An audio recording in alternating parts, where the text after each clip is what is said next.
lost track.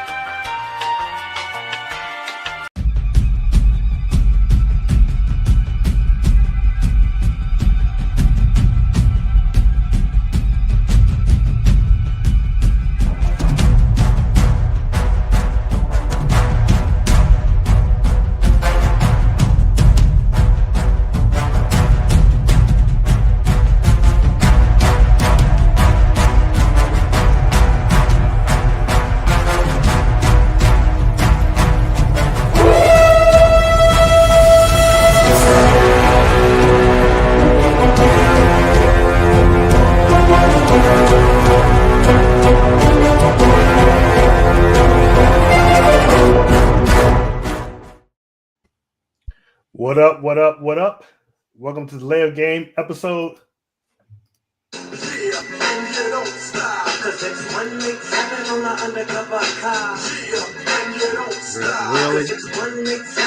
Really? 187. Hey, it's episode 187. Oh my gosh. Who- We're still going to get a copyright email. Whoever thought we make it this far. Okay? Whoever thought we make it this far. Like I said, this is Layup Game episode 187. The average man's perspective on football. Damn it. You know, I ain't got no sound. Things just not going well today for me. No sound effects. We got no sound. No. I am your co-host, Marcus. Next up, we got Herman. Say what up, Herman? How about them Cowboys? Oh, jeez. See, this is why Cowboys can't win, man. I do like the hat, though. Last but never least, we got Mark. Say what up, Mark. Gobble, gobble, baby. Hopefully, Brian will be joining us soon, I hope. Before we Think get of it started, as him coming across the stage on the 5 heartbeats at the last minute.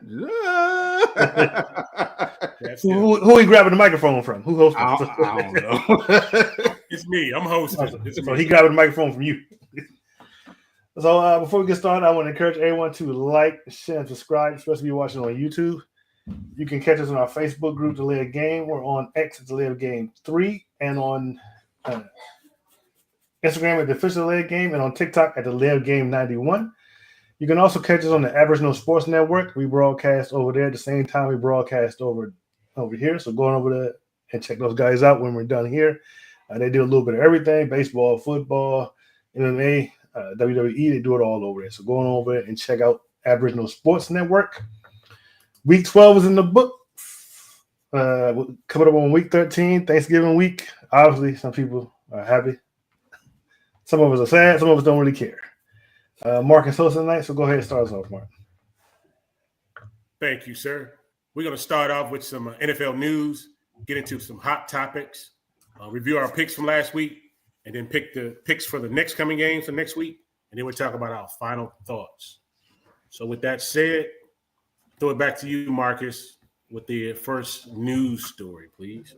Thank you, Mark. Some of the Hall of Fame class of 2026 modern era player semifinalists are Jason Witten, Larry Fitzgerald, Eli Manning, Vince Wilfork, Adam Vinatieri, Phillip Rivers, Robert Mathis, Frank Gore, and Luke Kuechly.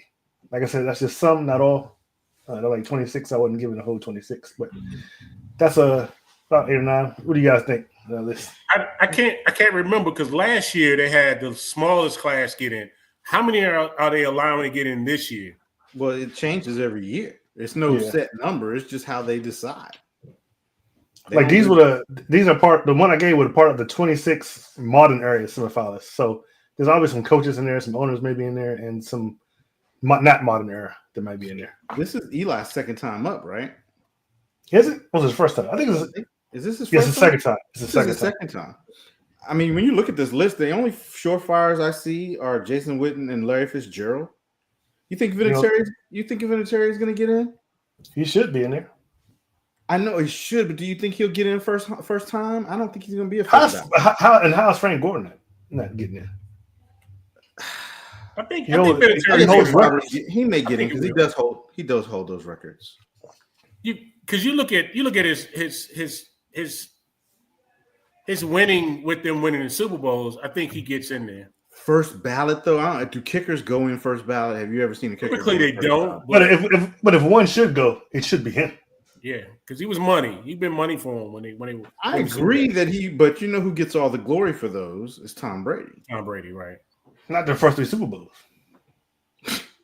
Yes, Not Tom the first Brady. He gets the glory. I'm pretty sure Vinatieri won at least at least 2 of those first 3, if I can remember correct. So maybe 3. Witten, for me, it would be Witten, Fitzgerald, and Frank Gore. I'm not going to overlook him. Luke Kuechly, did he play long enough to get into the? I mean, he was an outstanding linebacker, but he had a short career, really short. Yeah, very. So I would agree. I would think Jason Witten and Larry Fitzgerald and Frank Gore would be obvious getting there. And I still think Eli Manning should be in there. I don't think he's going to get this. He'll probably get in there, but eventually, I think he'll get in there. Oh, he'll get in eventually. I mean, he's won 2 Super Bowls, but maybe they'll give it to him this time because this is his second time up too. So, one guy I did mention was Torrey Holt. He's a Smith fellas again. He should definitely be in there. You know why he's not going to get in this year? Because Fitzgerald. And you got Aim Witten. You got kind of two pass catchers right there. Mm-hmm. It's and wide receivers have always been a long list for them to get in. Most of them take a while. A lot of them don't get in the first time. And especially when they're in on a year when you got somebody like Fitzgerald on the same ballot. Because a definite yeah, winner. Exactly. Also, your boy is semifinalist too. I didn't put him, but Steve Smith Sr. I don't think Steve should be in there. No. And I'm not gonna say this to be biased, but I think Hines Ward should be in there before Steve. He's a semifinalist too. Yeah, I think Hines Ward should be in there before him, but that's just me. Next news story, Herman. All right. Bengals wide receiver Jamar Chase apologized Monday for spitting on Pittsburgh Steelers defensive back Jalen Ramsey. In a statement released on Instagram, Chase said he took, quote, full responsibilities for his action at the team's game against Pittsburgh Steelers on November 16th. Chase was suspended without pay for 1 game after the NFL concluded that he spit on Ramsey during a heated exchange in the Week 12 loss to the Pittsburgh Steelers. The incident was not seen by officials during the game, but was cited by Ramsey as the cause for the punches and altercation, which led to his ejection. Okay. What I did was wrong, Chase said in the statement. The circumstances don't matter. My passion for the game is no excuse. There's zero place in our sport or in life for that level of disrespect. Chase did not specifically mention Ramsey by name, but did reference the Steelers as a franchise. I want to personally apologize to everyone within the Pittsburgh Steelers organization, Chase said. I let my emotions in the moment get the better of me. I can only hope and trust none of it represents who I am, not as a competitor, teammate, or a person. Yeah, I mean, I'm glad he did give an official apology for it because, I mean, he really looked like a you-know-what. And not only that, as far as being a role model, you can't do this and being a role model. But you know what, though? Truth be told, this is a cop-out apology, in my opinion, too. It is. He didn't specifically name Ramsey. Exactly. So he didn't say Ramsey, for sure. Yeah. So that's some BS. That's just not. Yeah. It's the same. I mean, it's an apology, but it's a BS apology because he didn't say Ramsey's name. So you squared away now, Marcus? Yeah, I'm working on it. I'm trying to get my sound effects back. That's not going to happen this show. I know what's going. Good. He can't call me a hater. You are a hater. Next story I have here is hours after the Las Vegas Raiders lost to the Cleveland Browns, the team fired Chip Kelly, who served as 11 games as their offensive coordinator. The next day, they relieved offensive assistant Bob Bicknell, who has ties to Kelly. The Las Vegas only addressed part of the problem with those firing.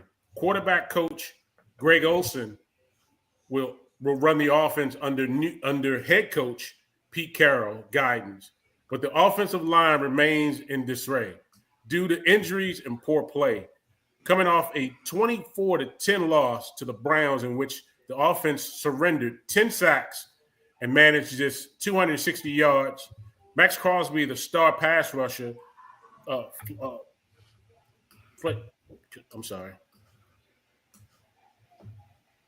Flatley said what everyone could see: the unit had been bad for weeks, and the change was inevitable.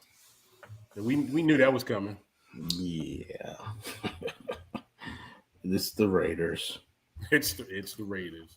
I mean, I know he's not on TV anymore, but does have his a podcast now. I know Shady McCoy was going off on Chip Kelly. He absolutely despises Chip Kelly. So. Man, Shady McCoy, man, he's such a.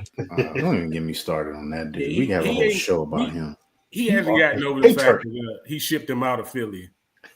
So, well, I mean, if you hear him talk about what he said, true, nobody in Philly liked Chip. Yeah, because he was crap when he was in Philly. I mean, in all honesty, when he came back to the Raiders, I was like, why? Chip Kelly's been crap in the NFL, period. So that's the one thing me and Shady would agree on. That's it. All right, we getting our his fourth partner in here, or nah? He's still late, so we can skip his story because who cares about kickers? Even though we're going to discuss some later on, but oh man!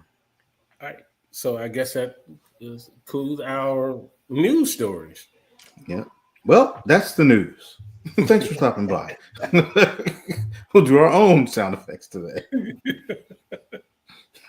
All right, so we will get into some start off with some hot topics. The first hot topic we have: how would you fix the Cleveland Browns and make them into a winning team? That's a open book question. It's a very Can I go first? I have a very simple solution. Absolutely, you may go first. The floor is yours. Go ahead. What you got? Move Kansas City to Cleveland. Move the Chiefs to Cleveland. Where does Cleveland go? Yeah, I was going to say where's Cleveland. Who cares? Move Kansas City Chiefs to Cleveland. Name the Cleveland Browns. Back. Fixed. Whole organization, management, front office, coaches, everything. That's such a cop-out. Well, not so. That is a very loaded question, and I think it's a very hard question to answer. Concerning Obviously. They've been very bad for so long. Yep. Never won a Super Bowl, never been to a Super Bowl. I would say you have to start at the very top. I mean, I know this is impossible, but new ownership. Because obviously, what's there doesn't know how to win. I mean, I don't know the exact statistics on it, but you have to figure the Cleveland Browns have had very high first-round draft picks almost for a long time, almost every year. Yes, almost every year. You would figure, if not the number one in the top 10 every year, and it never seems to pay off, especially when it comes to quarterbacks. Which leads me to my next change. Some scouts. I don't know what it is, and I would always say, especially with quarterbacks, you miss more than you hit. I don't think you can deny it. If you go through and look, but they never seem to hit. Never. I feel like every organization has drafted a franchise quarterback, at least once or twice in their history. Yeah, definitely. You really can't say that about the Cleveland Browns since they started again. When did they start? 98, 99? Something like that. I have to look and see. You know, I mean, the only one you can think of, and I'm only thinking of him because they featured him on TV recently, was Bernie Kosar. Yep. And that was previous this new iteration. 99, they came back into the league. Yeah, and they've had high draft picks every year. At least if not the number one in the top 10 every year, and cannot draft a quarterback. And they can't seem to make good quarterback decisions. I mean, Deshaun Watson was a terrible trade. Yeah. Terrible. And all that guaranteed money was just So that once again, that's management and that's scouting. So ownership, management, and scouting. And you figure at least once you'd get a, if not Hall of Fame quarterback, Hall of Fame head coach, at least Hall of Fame adjacent head coach in there. And they don't seem to do that either. I mean, you can't name any coaches that you like, oh, that's one of the greatest coaches of all time or close to being one, and never in that conversation. None of the coaches are ever in that conversation. And there's not many, and almost every other team in the NFL can at least give you a head coach. If not Hall of Fame head coach, like I said, Hall of Fame adjacent head coach. They can't give you that. So it would have to be just management, ownership, because they just can't seem to do it. They just can't seem to do it. And at some point, you got to say it's more than just bad luck. Because, like I said, over years, every other team can draft at least not a Hall of Fame quarterback, at least a franchise quarterback. They haven't done it. Not a Hall of Fame coach, at least a Hall of Fame adjacent head coach. They don't have it. So it has to be from the top. And yeah, that's it. Yeah, a lot of it. Yeah, I do agree on. The crazy stat that just sticks out with me is the Cleveland Browns have started 42 quarterbacks since 1999. That's crazy. 42 quarterbacks. Cool. That's more than quarterback of each team in the league. That's crazy to me. Not only you talk about bad draft choices, bad decision on players, bad coaches. This is a bad franchise. How do you fix it? You definitely got to tear everything down. You got to tear it down. Get rid of everybody. The everybody who makes a decision as far as scouting, everything. Go with a whole new squad, new scouting. You got to do something because obviously what you was doing before is definitely not working. Now, being though they're in our division, I'm not terribly disturbed by it. They can come on, man. Doesn't it gets old for you because when Washington was bad for years, it got old at some point. I would agree with you. It's almost like I do want to look forward to that game when they play and be like, not look like, hey, that's a win. You want some type of competition. I do agree with you on that one. Yeah. But it's like you to me, you just gotta tear everything down. Everything. I'm getting rid of everybody. Everybody got to go. Yeah. There's no way. And they've had high draft choices that either didn't really pan out or they may have gave up on them a little bit too early. Recently, we can see that in Baker Mayfield. I think they gave up on him a little bit too early. But then to me, that goes back to the coaching. If he'd have had him with the right system and the right coaches, you would have been able to find out, hey, look, this dude he's got fire. He's something else. You would have got that. And all he's doing is proving now that it was the coaching. It wasn't just him, it was coaching. But yeah, I just got to tear everything down and just start from scratch. Yeah, I'm with you. And Marcus, I see what you're saying about getting rid of ownership. It doesn't happen often enough. We know why Snyder, he had other things going on that made him have to kind of get rid of the team. The Browns are the ownership of the team, if I'm not mistaken, within the NFL is pretty well respected. So aside from getting rid of the ownership, I'm going to go this route. I'm going to say ownership finally opens their eyes and what? You can't hear me? No, I hear you. Go ahead. I'm good. I'm going to say, let's say ownership finally opens their eyes and they say, hey, okay, we know we got to make some changes. They need to bring in some type of proven consultant, first of all, that's high up, right, that's above GM, right at, that's right there to run things, right? And like y'all said, they need to get rid of everyone, scouts, GMs, the head coach, anybody who had anything to do with player evaluation, gone. fresh. You need a completely new, fresh regime. All right. You need to trade Myles Garrett and get whatever you can get for him. You need draft picks at this point, okay? Because you're rebuilding everything. As great as Myles Garrett is, he ain't no point on my team at this point because we ain't going to no Super Bowl, and the defensive end is not going to lead us to a Super Bowl. He's just not, you know. So I'm going to trade him. I'm going to get everything I can get for him. If Shedeur continues to look good this year for the rest of the year, if he plays or whatever, I'm trading Shedeur too. I'm going to give him to somebody.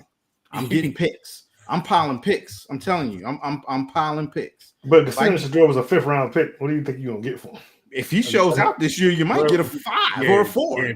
I was going to say, if he wins more games, I think his stock goes up higher. You think somebody wouldn't give up a 4 or a 3 for Shedeur if for the rest of the season he plays good and they win games? The Raiders. Yeah, exactly. Somebody would give up a pick for that. So I'm getting rid of him. I'm getting rid of Gabriel. I know. I mean, I get nothing for him. Getting rid of him too. I am starting. Oh, and Watson. I got to figure out how to offload him. I don't even know if I can at this point. He gonna have to pay me back some money. That salary, yeah. So that's it. Anybody who's a commodity, I'm gonna trade. And I'm probably in Njoku. I'll probably see if I can get rid of him too. I'm going to keep the younger players that came in because you can't get rid of your entire roster because that would be impossible. But I get rid of most of it. Anybody that I can get a pick for, I'm probably going to get rid of it. If I have all 32 picks in the 6th and 7th rounds, then I'm just going to have those picks. You know what I'm saying? I'll be trading those up for something else. And then you have to bring in a head coach. You have to bring in a GM. You're going to bring in your GM first, and then together you're going to get your head coach. And it's going to be somebody. What head coach you going to bring in? Well, that's the thing. You're probably going to want to go for the hot head coach. And I'm not sure who's the hot coordinator right now. I don't want no retreads. I'm going to go with a guy that's younger, that's more innovative, and then I'm going to marry to this dude for 5 years. And I'm going to give him the full 5 years. How about this? Probably had thought about this. How about this? You pay the Rams whatever they want for Sean McVay. Nope. I'm with you, Herman. I want a fresh young thing. I want a fresh young mind, but not necessarily. Sean McVay is still very young. Not necessarily out of college. Sean McVay is still very young. You'd have to give up too much for Sean McVay. They would want draft picks, and I need all my draft picks. Who would be a hot name that I think will probably fit with Chris Shula. He's a defensive coordinator for the Rams right now. But a lot of the defense players respect him totally, and he's a young dude. It's much like when Tomlin came in, how a lot of older players respect him. He's got that same type of respect. And I'll find me an offensive coordinator. How about Seattle's offensive coordinator? That's another one too. Yep, that's another one too. Yeah, Kubiak. Now, and he's a good one. He could possibly be a good one because his dad was a coach. Well, so you know who Chris Shula is, don't you? Mm-hmm. He's Don Shula's okay. So there you go. So yeah. So there you go. Right. Is he Don Shula's son or grandson? That's great. I think it's a grandson. It's a grandson. Okay. So there you go, right there. So there's your head coach and GM marriage, and then you have to get your quarterback.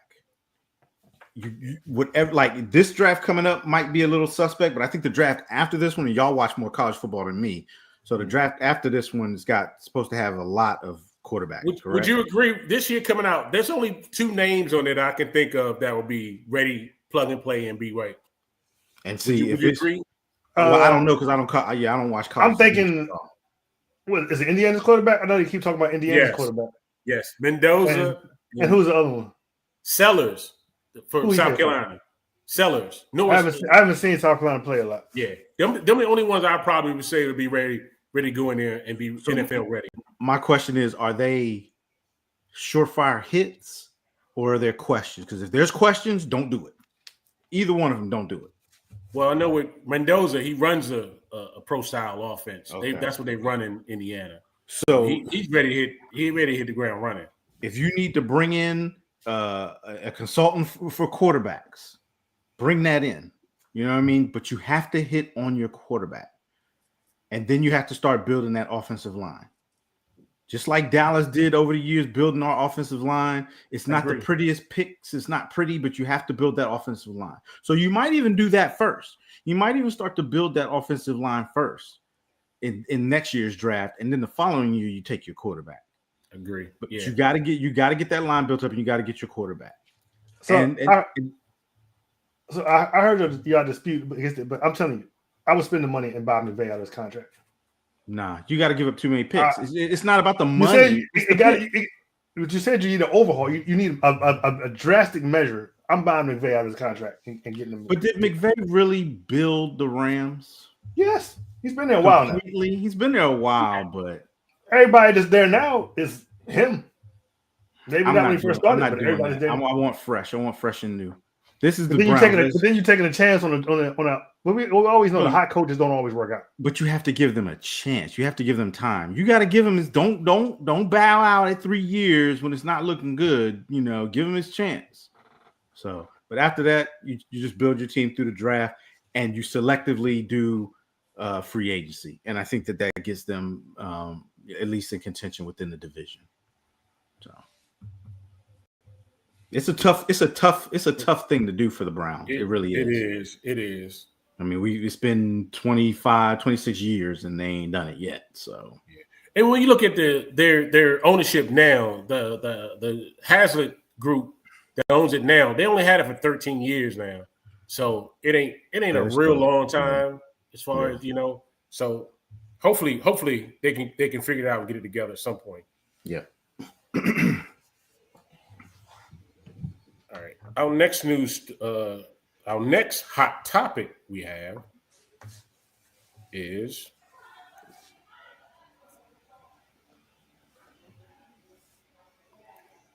do you believe we will ever get back to field goals instead of going for it on fourth downs?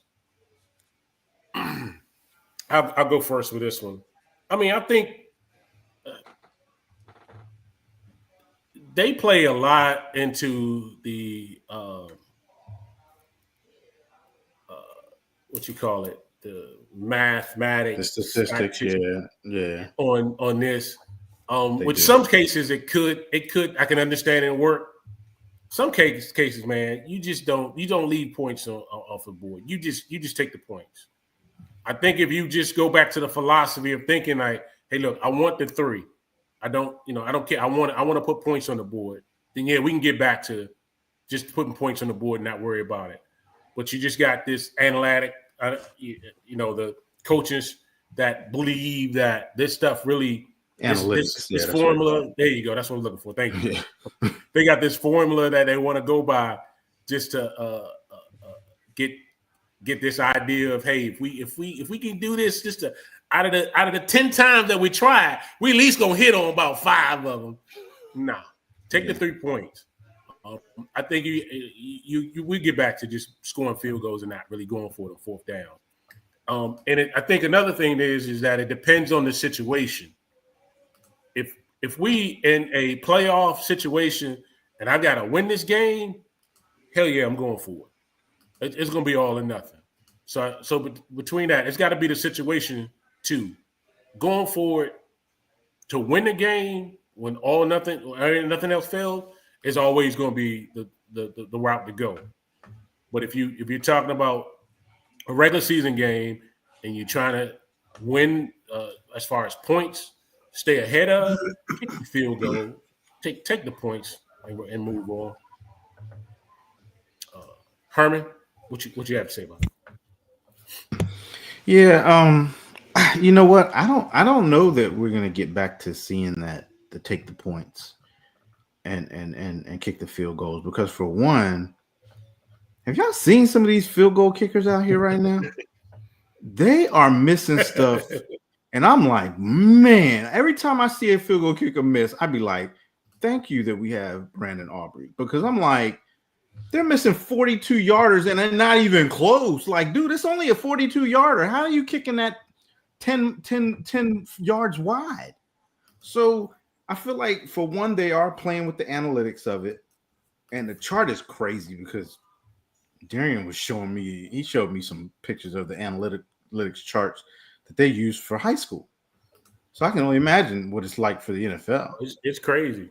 It's a mixture of that. They use that. They use analytics in high school. Yeah, they use analytics in high school because it was. I think we were watching a game or something, and I said to Darren, I said, man, why in the world would you go for that? I was like, the analytics must have said it, and he sent me screenshots. He was like, yeah, see, it's right here on the analytics, and he showed it to me, and I was like, okay, yeah, it tells you with that situation that you go for it. So some of them completely follow that, and then some, they're probably keying off of their field goal kicker, and then also what they do is they feed off of, like you got a team, you're first and goal or whatever, first and 5, you don't get it. Now that team has to drive 95 yards down the field. So you're looking at the analytics of that too. Like analytics might say, hey, go for it. But at the same time, you're thinking, well, is this offense struggling? Yeah, they're struggling today. The other offense, the other team's offense. So guess what? I'm going to make you try to go 95 yards because not only is it not likely to happen, but if I can get you pinned down and stop you here, I can get the ball right back and flip the field. So, another thing on that particular note, you got to go 95 yards on the field. That's more plays you got to run. That's more likely for a turnover. Exactly. More likely for a turnover, penalty. So they take all of that stuff into account. And I think now – in today's game, the coaches they're more aggressive. They're more analytic. It's not about gut feeling as much anymore as it is about the analytics of the game and the statistics of the game and the percentages. And I guess that's just where the game has evolved to. So I think in the past, it was always you take the points. Like there was never any doubt. They thought you were crazy if you didn't take the points. Now we've seen it backfire where now this is the one thing I don't agree with. You kick a field goal or you kick an extra point and there's a penalty. Now I'm going to say an extra point. I'm not going to say the field goal. There's a penalty and you got the chance to go for 2. Leave that point on the board. I saw it this past weekend. They kicked the extra point. There was a penalty. They took it off. They went for 2 and didn't get it. And they didn't get it. Yep. Leave that point on the board. Once it's there, leave it on the board. Don't take it off. Now, if it's a field goal and you get a first down, of course you're going to take that off the board. There's no doubts about that because you got 4 more downs. So, but that's my opinion on it. I don't think we're going to see it skew back. I wouldn't be surprised if we saw it go more the other way. And again, kickers it's only maybe like 4 trusted kickers in the NFL right now that you can say when that person strolls out there to kick a field goal, you have no worry in the world.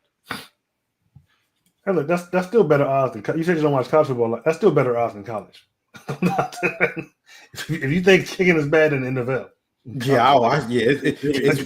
really way worse because they way over here on the hash marks, So yeah, Marcus. So I'll say so.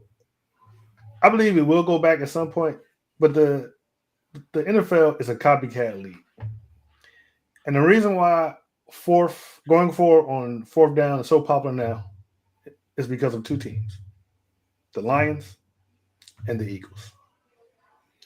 If it wasn't for those 2 teams, other teams would be going forward on 4th down.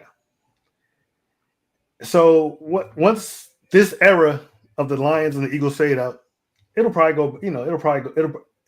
go back. When you're playing a team and the Eagles and the Lions, particularly the Lions, have been dominant recently, been bullies and scoring lots of points. So if you know that, they're going to go for it on 4th down, and they're probably going to get a touchdown. Can you really say, I'm going to go ahead and kick this ball, I'm going to kick this field goal on 3rd down when every time they keep going for it and they get it and they're successful? It becomes kind of like I got to go for a 4th down to keep up with these guys. Yeah, that's true too. So you're forced to. That's the only reason why it's so popular. Is because the Eagles and the Lions do it, and they're good at it, and they succeed more times than they don't. Especially with that tush push. I mean, if you're getting a 3rd and short, they're going for it. So that puts you in a situation where you have to go for it too. Now when Deuce Staley was doing it with the Chargers, nobody really cared because he wasn't successful with it. so the other team didn't feel like they had to match it, so they weren't going for it. So I think eventually it'll come back once this iteration of the Eagles and the Lions fade out. It's an interesting take. Yeah, I can see why you say it, because it's like Herman said, it's a copycat league. If you keep seeing another team do it for it and they definitely succeed for it, you're more eager to try it out. So. I mean, look how the Ravens have changed up the tush push. They've done other stuff with it. That's all because of the Eagles. End. Well, that's because teams too. And when you think about it, in all honesty, it's probably smarter to run it with your. I always say y'all just that the Eagles don't respect Jalen Hurts anyway to put him in that position. That's why they run it. Hurts is a big dude. Jalen Hurts is a small dude. But that's why they run it with their tight ends, because even you just, I don't think you should be putting your quarterback. I don't care how big he is. I wouldn't be putting my quarterback. I don't want to risk my quarterback in there. Look at Dak. Dak's huge. You don't see Dallas running that crap. Lamar ain't that. Lamar's not as big as Lamar's not as big. Or Jalen. He's not, but I wouldn't be doing it with my quarterback. I'd run it with a tight end. I mean, you can run it with a tight end or a running back. I'd do it that way. Okay. We ready to get into our games from last week? Yes, sir. Our first game on tap is the Buffalo Bills taking on the Houston Texans. Pull the stats up here in a second. I guess Mr. Holly won't be doing this, huh? Where was he leaving from? That's what I'm trying to figure out. Didn't take you that long yet. Well, it is a lot of traffic out there. Traffic down there towards that way is, it is. That's why you should always leave. You should have been home already. Yeah, especially on a day like today. Unless you work, you should be in the house before 5.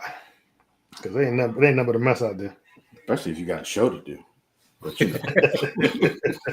This particular game, the Houston Texans beat Buffalo 23-19. The stats on this one: Josh Allen 24 for 34, 253 yards. 53.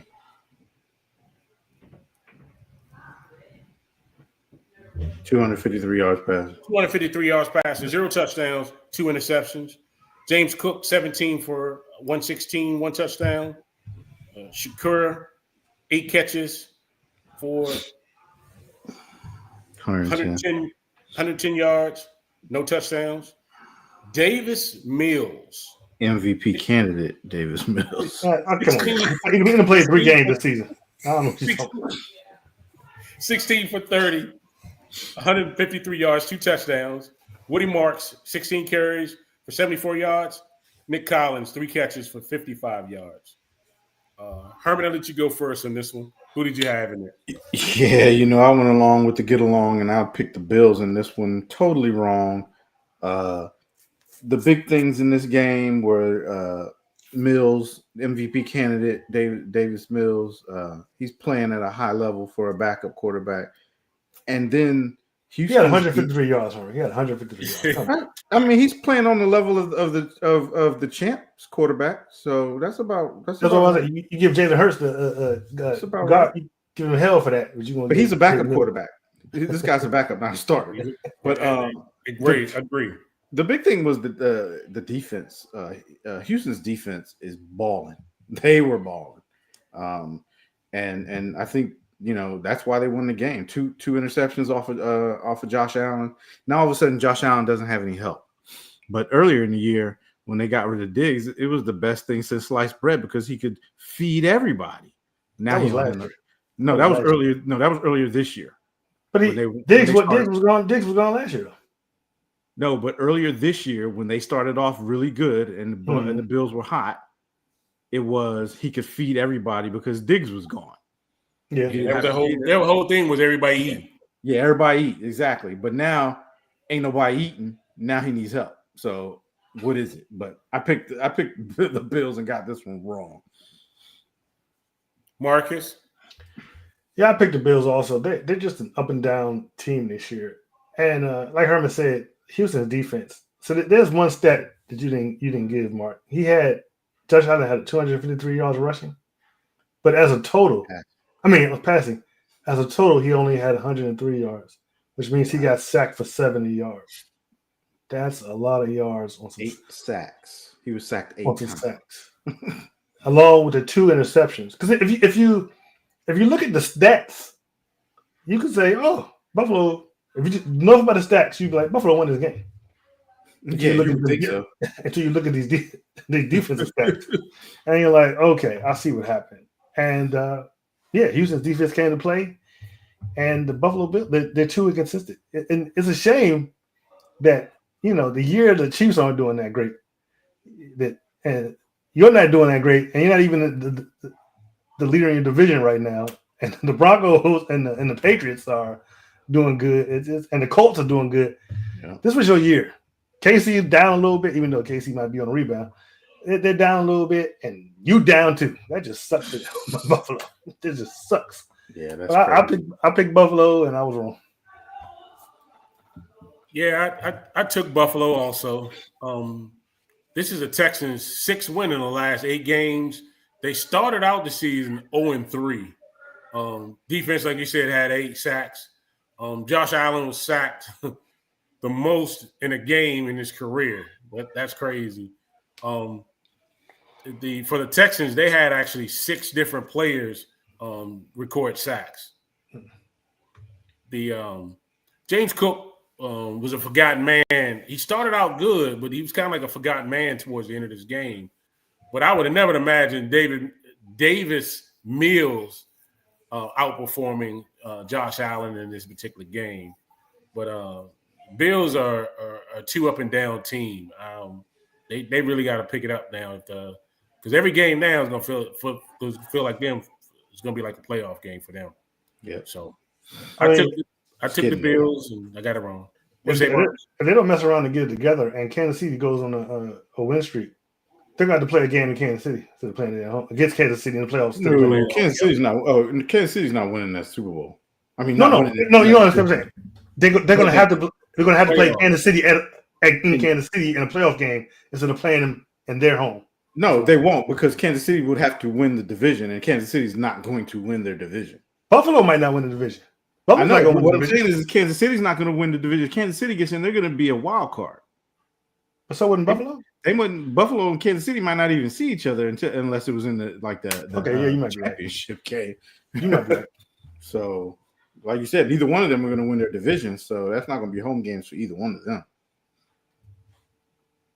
All right, we're going to move on to the next game. We got the Indianapolis Colts taking on the Kansas City Chiefs. This game went into overtime, where the Chiefs pulled it out 23-20 in overtime. Stats on this one: Daniel Jones, 19 for 31, 183 yards, 2 touchdowns, no interceptions. Jonathan Taylor, 16 carries for 58 yards, 0 touchdown. Ashton Doblin, 1 catch, 48 yards. Patrick Mahomes, 29 for 46, 352 yards, 1 interception. Kareem Hunt, 30 carries, 104 yards, 1 touchdown. Raji Rice, 8 catches, 141 yards, 0 touchdowns. In this particular game, I took the Colts. I got this one wrong. They had the Chiefs on the verge of a big loss for them. That would have put them further down below 500. So that Mahomes had to do some Mahomes magic to get in this one. I got it. The Chiefs came back and rallied after being down 11 points. The Chiefs needed this win real bad. They were outgained by the Colts, and the Chiefs outgained the Colts in the fourth quarter by 236 yards to 18. But yeah, I took the Colts and I got this wrong. Marcus? Yeah, I took the Colts. It's a good story. They'll still make the playoffs, but Daniel Jones is starting to come back down to earth. He's starting to turn into a pumpkin. And the Chiefs do what the Chiefs always do. They get good at the right time. Mahomes didn't have any touchdowns. He had an interception, matter of fact, but the defense stepped up and they depended heavily on the run game, which is why they won this game. And Mahomes, he did what he had to do when he had to do it. I had no faith in him. I didn't think they were going to be able to pull it out. That was going to be the end of their playoff hopes, but I was wrong. Herman? Yeah, I got this one right, but let's not crown the Chiefs as being back just yet. The Chiefs had the ball for 42 minutes, 35 seconds, as opposed to the Colts, who had it for 25 minutes, 28 seconds. The Chiefs were 1-6 in the red zone. You hold the ball for 42 minutes compared to 25 minutes, and you win a game by 3 in overtime. You go 1 for 6 in the red zone. Their defense definitely did step up for this game, but the Chiefs' offense is nowhere near as scary or as threatening as it used to be. I mean, they had almost 500 total yards in this game. It almost doubled what the Colts did, and they only won by 3 and had to go to overtime to do it. The Chiefs are still kind of broken. They're still kind of broken, so are they trending up? I would say probably yes.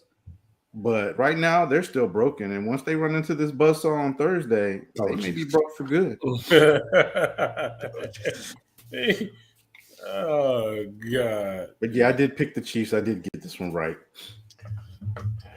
Buzzsaw. All right, next game we got is the Jacksonville Jaguars taking on the Arizona Cardinals. This game also ended up going to overtime. The Jags won it 27-24.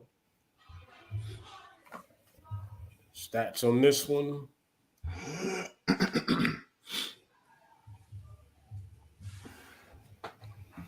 Trevor Lawrence, 18 for 30, 256 yards, 3 touchdowns, 3 interceptions. Travis Etienne, 15 carries, 86 yards, no touchdowns.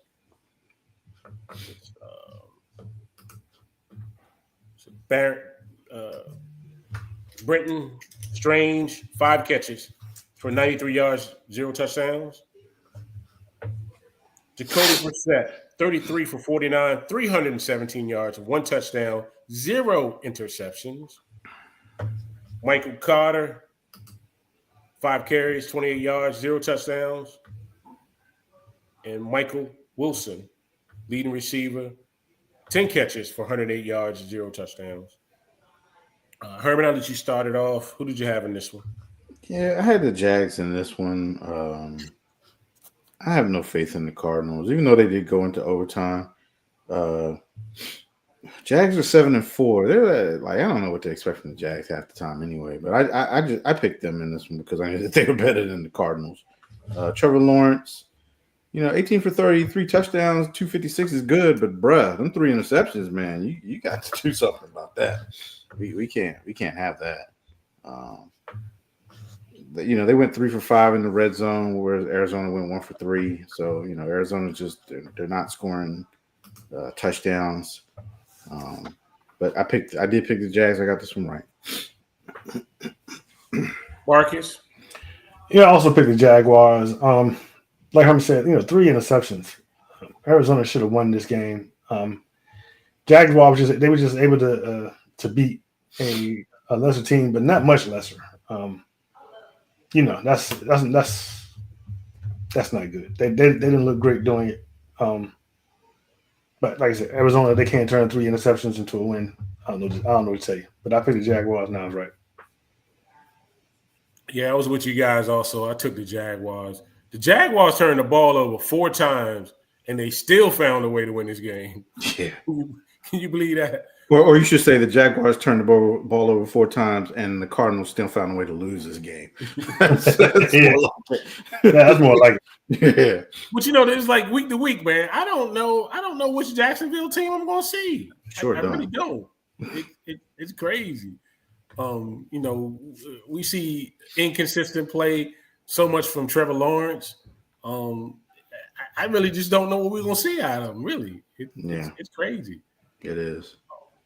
But I did take Jacksonville, and they came out victorious on this one. So we see what happened from there. Next game we have is the Minnesota Vikings taking on the Green Bay Packers.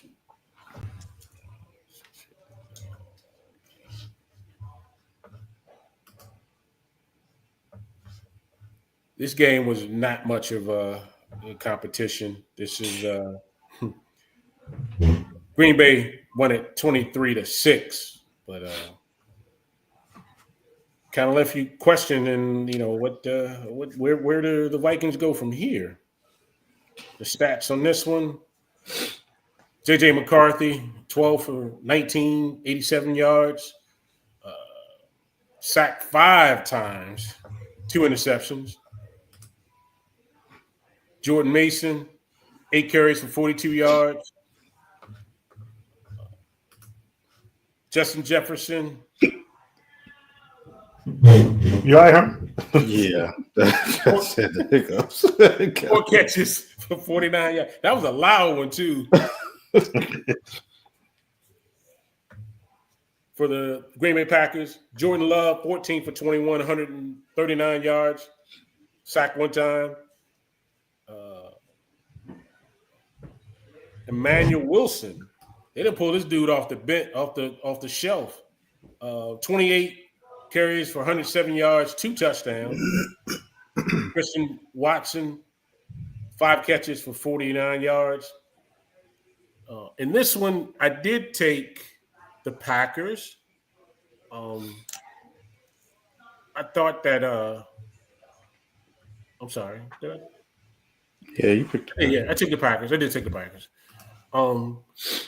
Green Bay forced 3 turnovers, along with those 5 sacks. The Minnesota didn't have much to do in it.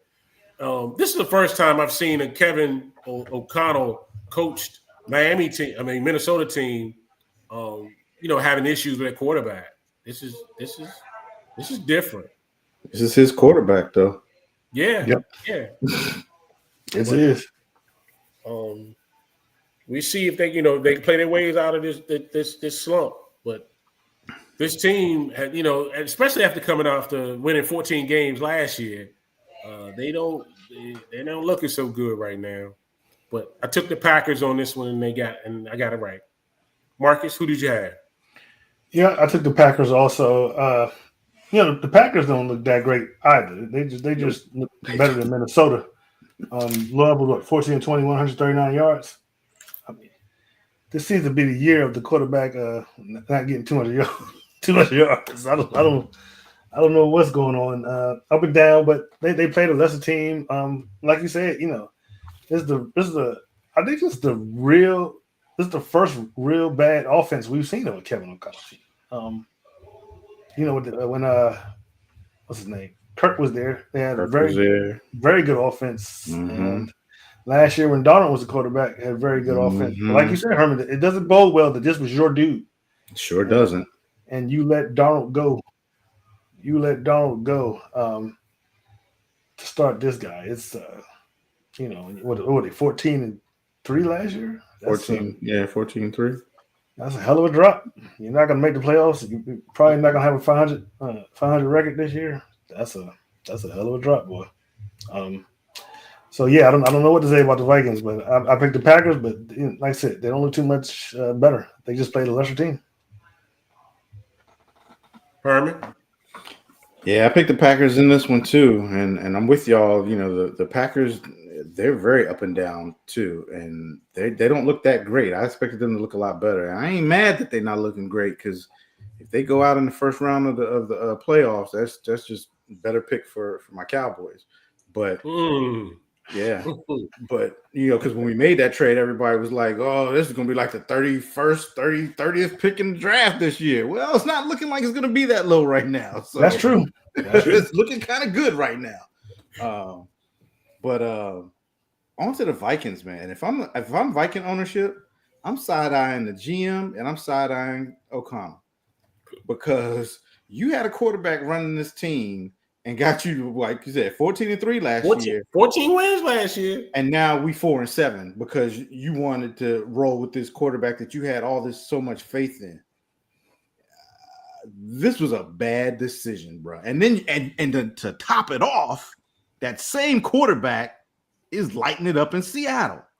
So it wasn't just you. That quarterback is actually proven now that he's a pretty good quarterback. And you had him in your midst. No, and you know what's even worse? You got the top wide receiver on your team. Oh, and nobody throw it to him. But you know what? He's not nobody to throw it to. He's not even the top wide receiver in the NFL because you know who is? Because you're quarterback. No, but it is. No. But you know who's throwing to the top wide receiver in the NFL? That quarterback that you had last year. Your old quarterback. Exactly. So it's triple bad for them. This is fireable. But you can't. But you don't want to do that because you're going to be starting it and then some mess. Well, I mean, besides this, O'Connell has been a good coach. He has. You might fire the GM. I wouldn't fire O'Connell. He has set back. He set them back though. Now they're completely set back a year. But I guess one of the good things is they will have a high draft pick too. But they're set back a year now. So, but I did pick. I mean, we're getting all way into discussion. I picked the Packers and I got this one right. All right, we're gonna move on to the next game we have. It is the Bucks taking on the Rams. This game wasn't much of a game either. The Rams won it 34-7. Stats in this particular game we have Baker Mayfield. 9 for 19, 41 yards, and that was just on the first half. Reserve came in was Teddy Bridgewater, 8 for 15. Feel like the commercial. You seen the commercial with Teddy? Yeah. That's what it felt like. For rushing, Sean Tucker, 12 for 42 yards, 0 touchdowns. Leading receiver, rookie Ibuka, 3 catches for 32 yards. For the Rams, Matthew Stafford, 25 for 35, 273 yards, 3 touchdowns, got sacked once. Kyron Williams, 12 carries for 46 yards. Puka Nacua, 7 catches for 97 yards on this one. I'll go first on this. The Rams made it a blowout by halftime. They told you can go to bed by then. Halftime. It was just unfortunate when we saw that Baker Mayfield hurt his shoulder trying to throw a Hail Mary pass right at the half. Yeah. But the Rams actually honored Aaron Donald in this game, which was a nice touch. But I'm just gonna say this: 2 things stand out for me in this game. The first one was they got a different kicker. They call him the thicker kicker. He's a little hefty. Is that what they called that dude? I heard the thicker kicker. And then the second thing, I think most exciting was a fight after the game where Jennings went after defensive back for the Carolina. Reason why he did it was he punched him downstairs during the game. But that was the most exciting thing about the game, to be honest with you. But I took the Rams in this one, and they got it right. Herman, who did you have? Yeah, I had the Rams in this one too. I picked them because I knew they're one of the hottest teams. I believe they're the best team in the NFC right now. And again, the Bucks were just trying to get healthy, and now they've lost their quarterback. Now they're not healthy again. He's out. And I believe he's going to be. I think he's out this week. I don't know if it's been 100% ruled out, but I think he might be out, man.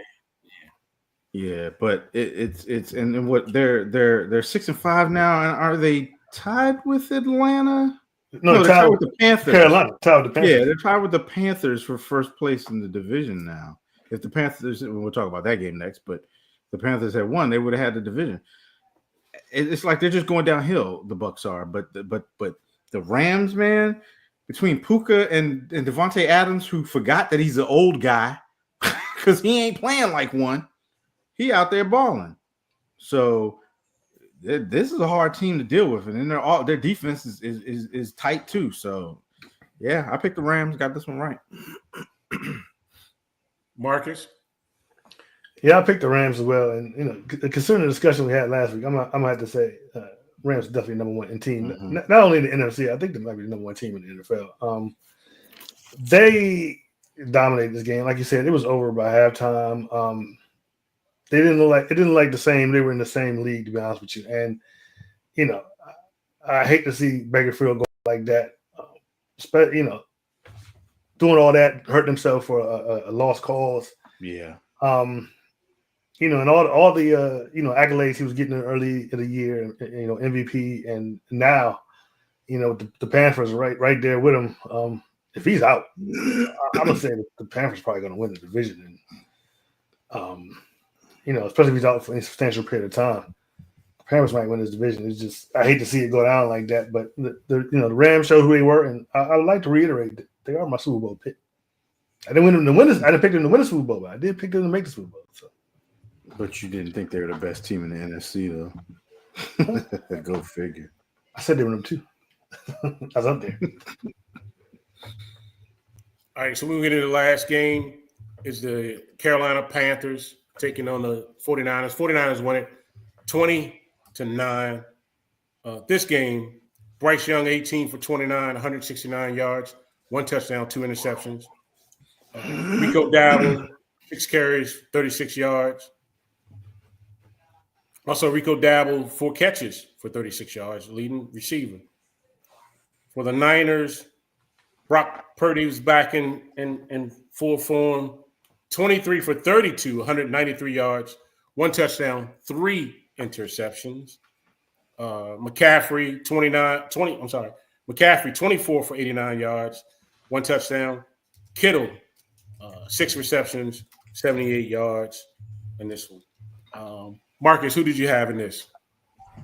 I picked the 49ers. Much like I said about the last game. Carolina, they could very well win their division, but they're just not on the same level as the 49ers, who are actually calling the broken 49ers. They doing injuries pretty much everywhere. But this was a win, but this was not it's kind of I don't know how you can say it's not a good win but it wasn't because of the way Brock Purdy looked. If they'd been playing a better team, San Francisco would have got smashed. Somebody should, a team that could have took advantage of those 3 turnovers. If they've been playing the Seahawks or the Rams or the Eagles or someone like that, they would have got blown out. So it was a win, but it wasn't a good win. It just a lot of people. I'm not, but a lot of people calling for Brock Purdy to be benched and for Mac Jones to be the starter. I'm not there yet. But I picked the 49ers, and I was right. Yeah, I took the 49ers in this one, too. Purdy didn't look – he got off kind of shaky. He started out. The offense with McCaffrey, they were their best running back, best wide receiver. Best everything. Yeah, their defense was enough to get the win, basically. But the Niners' run game pretty much wore the Panthers out in this game. They wore them down. The Panthers just couldn't capitalize on the turnovers when Purdy turned it over. But I tell you what, he better stop throwing to the wrong color team. I tell you that much. This ain't gonna be good for him.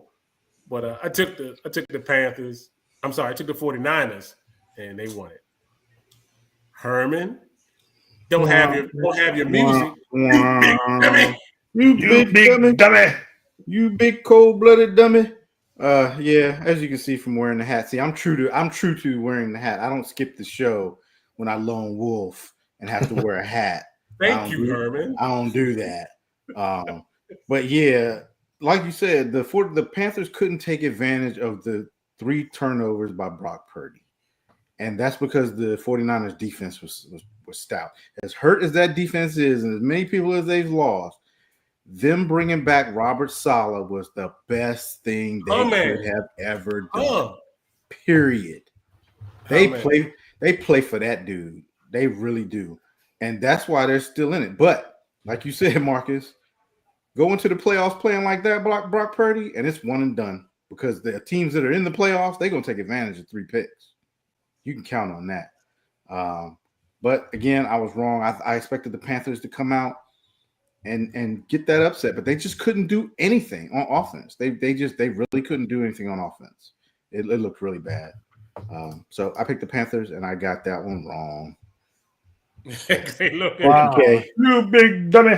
You big cold dummy. All right. So that's the picks for the last week. How you fellas do? 4-2. 4-2. I seem to be stuck at 4-2. I can't get past 4-2. No. Let's see. 1, 2, 3, 4. Yep, 4-2. That's not bad considering I'm a lone wolf. Yeah, that's true. All right, so we're gonna get into the games for next week. Yes. This week games, there are no bye teams. Everybody's playing. Really? Yep. Oh, okay. So I guess they needed all these doggone weekday games. All these Thursday games, yeah. Thursday and Friday games, right? Right. That's exactly it. That's it. First game we got on top. We have the early Turkey Day game. The Green Bay Packers taking on the Detroit Lions.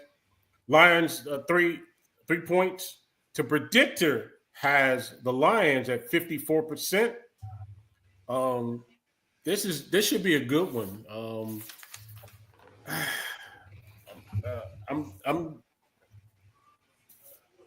Who would exactly. I'm going to take the home team. Give me the Lions on this one.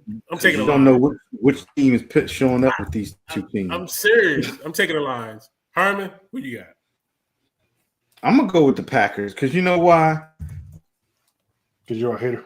Dan Campbell calling plays for the Lions is not working against real defenses. And the Packers have a real defense.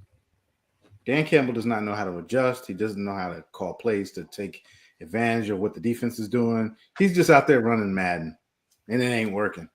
Give me the Packers. Marcus. I agree with you. I don't think it's working with Dan Campbell calling the offense either, but I'm going to take the Lions. The Packers are too up and down for me. And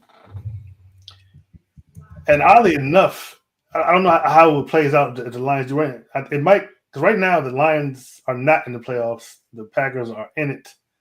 I'm not sure I would reverse it to knock the Packers out and put the Lions in that spot. But this is definitely a very important game for each team. Definitely. And I'm going to take the Lions. I think it's safe to say most of these games going forward, it's going to feel like a playoff game. You need to win, or you sliding down the slippery hole where you're not coming back from it. Yep. Next game we have is the 6-5 Kansas City Chiefs taking on the 5-1 Cowboys. Ooh, that sounds nasty. 5-1. The Chiefs are giving up 4.5 points on this one. The predictor has the Chiefs at 65%. Marcus, who do you have in this one? So I'm going to start this off by saying that I was going into this week, or even 2 weeks ago, I was fully prepared to pick the Cowboys to win this game. However, after seeing how these Cowboy fans act after beating the Eagles, I'm going with the Chiefs. You are a hater. I don't know, man. Every time when I'm ready to say the Chiefs are done, they find a way to prove me wrong. I'm gonna have to stick with the Chiefs on this one. Give me the Chiefs. Yeah, we knew where you were going. You didn't have to do all that lead up. Come on, y'all. Herman. I'm rolling with my Cowboys. Now 2 weeks ago, I probably wouldn't have picked the Cowboys against even the struggling Chiefs. But this Cowboys team that I saw that came back from 21-0 last week, yeah, I'm rolling with that team. Give me the Cowboys. Okay. And then I do have to say this. If George Pickens was the best trade, wasn't he? That was the best trade of the year right there. Well, we got to extend him though. Now you got to. Oh my God, you got to. How that do? You do not let that go. You better not let that dude go. You have to pay. Y'all got him on good behavior until next season when you sign him. Okay. No, once he gets signed, he's good. He needed the leadership of Dakota Prescott. To be continued. Hey, remember we had this conversation. Mark, to be continued. I can taste the salt. Shut up. That salt is strong. The next game we got is the Cincinnati Bengals, the 3-8 Cincinnati Bengals, taking on the 6-5 Ravens. The Ravens 7.5 points. The predictor have the ratings at 68%. Herman, who do you have in this one? Joe Burrow is coming back. Jamar Chase is coming off suspension. Jamar Chase is known for having big games in prime time. Give me the Ravens because I just don't think that Burrow is going to be where he needs to be right off the bat. So give me the Ravens. I'm surprised they're bringing him back in this particular game because I guess they need to stay Every close. game is a playoff game. So yeah, just like I said. I have to agree with you, Herman. I think the Ravens would pull this one out. I think it'll be a close one, but yeah, I'm going with the Ravens. Marcus? How many games are left? So it's 6 games left? Like 6 games left, yeah. Yep. So you think if the Bengals went out, you think a 9-8 team's gonna make it into the playoffs? Not in the AFC, it's not. Not in But you gotta try. 9-18, they can make it, but you gotta try. Not this year. They're not mathematically eliminated. Let's just put it that way. Correct. Yeah, so I'm going to go with the Ravens, even though Lamar has not looked like Lamar recently.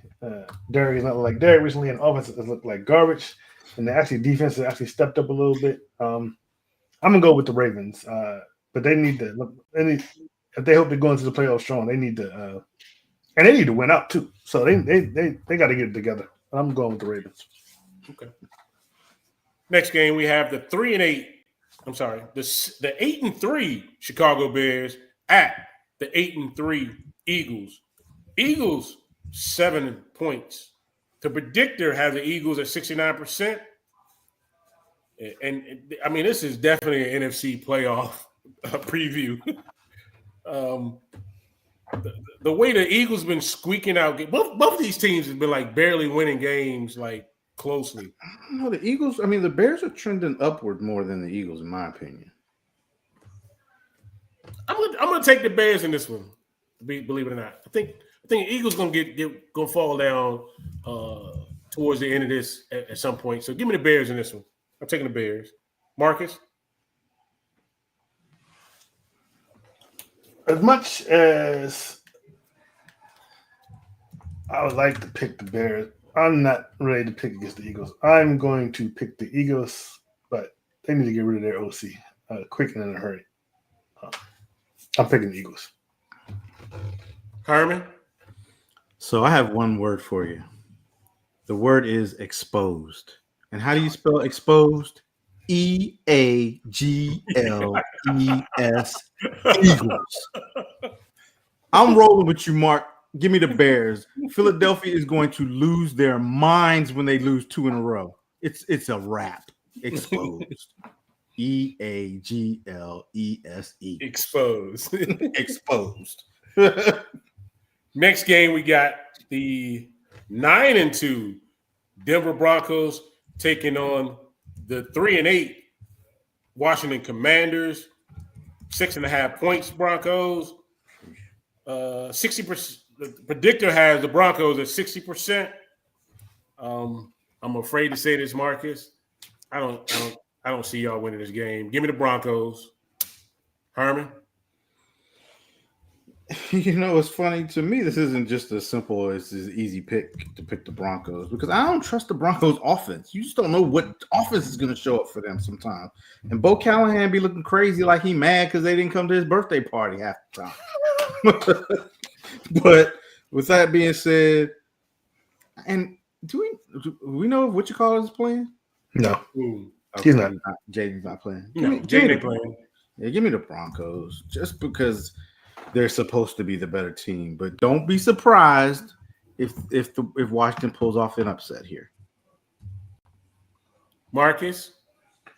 Yeah, I don't even know why we have this conversation. It's easy pick. I'm picking the Broncos. I feel like we back in the Snyder days again. This dude. Last game, we got the 2-10 New York Football Giants at the 9-2 New England Patriots. We've been playing hot. Patriots 7 points.